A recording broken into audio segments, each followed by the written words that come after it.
I hate to break it to you, but you're not living up to your potential. Over 2,000 years ago, philosophers discovered the secret as to how, but this has long been forgotten in our current age of overconsumption. We're all guilty of sedating ourselves with stimulus and forgetting our higher purposes. I don't claim to have mastered this art, but I definitely have learned things over my journey that can help you succeed on yours. If you want to learn how you can stop self-sabotaging and start winning, then you're going to want to stick around until the end of this video. I truly believe that we all have the potential to be great. There's something unique that only you can deliver, and the world would be a better place if you did. The problem is our current environmental conditions promote the consumption of short-term pleasures, which distracts us from pursuing our potential. Getting caught up in fast food, pornography, Netflix, and social media are all traps of the modern day, which deliver us pleasure in the current moment, but ultimately distract us from our goals. Over the years, I've seen myself get caught up in these pleasures and desire to find an answer to break free. I turned to ancient philosophy to see if there were any great minds that came before me who have figured this problem out already. One of the first philosophers I found who talked greatly about pleasure was Aristotle. According to him, everything in your life exists on a spectrum between pain and pleasure. His philosophy boils down our life into the balance between pleasure and pain, where we must understand what actions we should pursue in order to alleviate ourselves from unbearable pain in the future and maximize our pleasure. This core concept to me is undeniable as I look back over my life experiences. Pain is required to make the pleasure better, and there must be some sort of sacrifice. On the other side of the coin, if you pursue too much short-term pleasure, you'll cause yourself more long-term pain.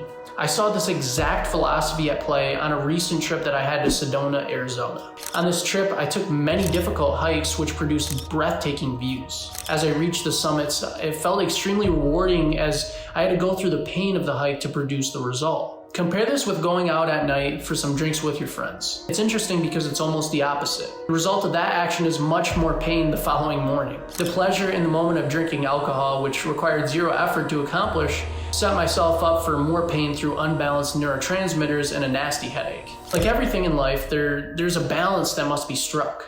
To live a meaningful life, you must better understand the long-term ramifications of your actions for the pleasure of yourself and those around you. For an abstract concept such as this one, my brain works best in the form of visuals. Consider this analogy of a bow and arrow. There's an x-axis which divides pain from pleasure. The bow lies flat on the axis and the string can be pulled in either direction.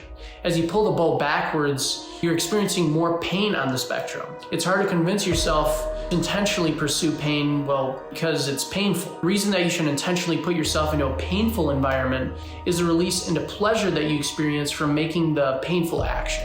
Consider going to the gym or asking a girl out on a date.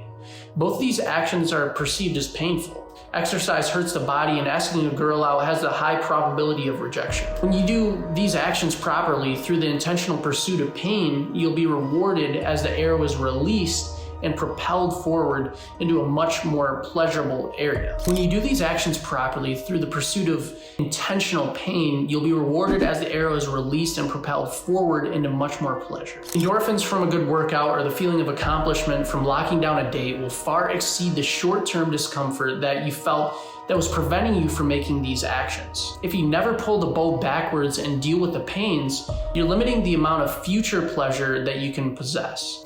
When I find myself struggling to pursue an action that I know would provide me value, I try to think of this analogy. It helps me overcome the lure of pulling the bow forward into pleasure. When you pull the slingshot forward to get more pleasure in the moment, you're creating what I call negative tension. Imagine reaching forward for pleasure now and shooting an arrow back into yourself, causing much more pain later. When you pull up to McDonald's or watch pornography, you're making an action which requires minimal effort but delivers high pleasure. When you pursue these actions, it trains the mind to pursue more of them and begin to believe that high pleasure can exist without any applied effort. By training your brain for this relationship, you're setting yourself up for more pain. Nothing through human history has come easy. We don't live on Pleasure Island where we can consume the entirety of the day. You can try, but I promise you these short-term pleasures don't feel as rewarding as the ones which come through applied effort and short-term pain. Your brain just doesn't work that way. I truly believe that this is one of the most pressing problems in today's society. It's crucial to the human condition and was identified thousands of years ago. Clearly, we have not learned its lesson as more businesses exist to sedate you with short-term pleasure and distract you from your high aspirations. Mind you, this content is not for everyone. Some people have become accustomed to these pleasures so much that that's all they know. If you're one of these people and have no meaningful goal which you're working towards,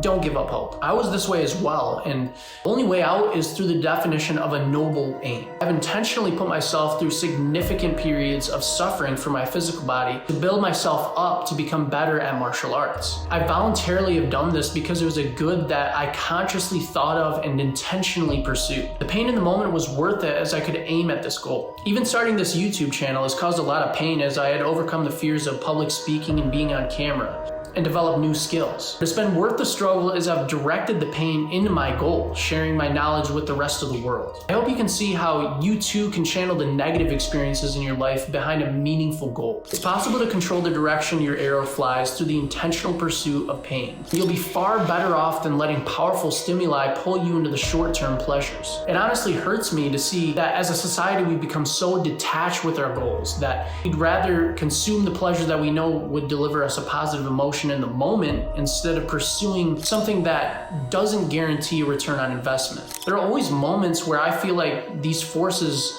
are pulling on me, and the only way that I've been able to convince myself not to cave is through remembering the vision that I have for myself and what I want to become. The inferior pleasures are all around us and penetrate the mind really easily. Some are so powerful that they're almost impossible for me to resist if they're in my environment. The best advice I have for you if you're an individual who wants to stop pursuing these inferior pleasures is to begin removing them from your environment entirely. This is truly the most effective way to break free from their control. I've deleted social media apps from my phone to make it more difficult to give me the pull of that pleasure. If you suffer from eating unhealthy foods, simply stop buying them. When you're in your house and you crave ice cream but none is in the freezer, it's just become that much more difficult for you to get into this pleasurable state. Ultimately, this concept is that of delayed gratification. When you can think intentionally about the gratification that you want to experience later and instead experience pain in the moment, you become very powerful. You're now acting off of faith instead of instinct. Most of us have become conditioned to only live off of instinct, believing only what we can experience with our physical senses. Abstract concepts of a vision for the future are easily diminished by our monkey brains as we perceive real pleasure right in front of us. Modern day pleasures are far more tangible than goals which exist just in our thoughts and in our brains. Pair that with the fact that these goals require sacrifice, you make it very hard to sell your biology to pursue something that you don't even know is real. At the end of the day, you must be able to see the vision and pursue it intentionally. Without the development of this skill, you continuously be placed in situations where you cave into the pleasures that are directly in front of you. I've been in these situations before and they're pretty difficult to escape, to be honest, but not impossible. The actions that you have to take to break free of inferior pleasures are to define what superior pleasure is and what environmental triggers are leading you to the abandonment of your goals. If you're unclear on how to make either of those actions, I want to extend a special offer out to you guys. This channel and community means a lot to me, and I want to build these skills up together. And I want to help as many of you as I can. I recognize that sometimes on YouTube videos, I can only do so much in changing your guys' life, and the real vehicle for change comes through personal connection. I'm opening up an opportunity to connect with me or another team member one-on-one through a digital meeting so that I can get to better know you and your goals and your situations. We've done a significant amount of research in these topics and we're extremely eager to share them. If you're interested, click on the link in the description below and schedule a call. In the meantime, check out one of my earlier videos, Ideating with Intention. This concept should help you with getting the gears turning on how to set more meaningful goals. Let me know what you thought in the comments and make sure to like and subscribe. Thanks for watching.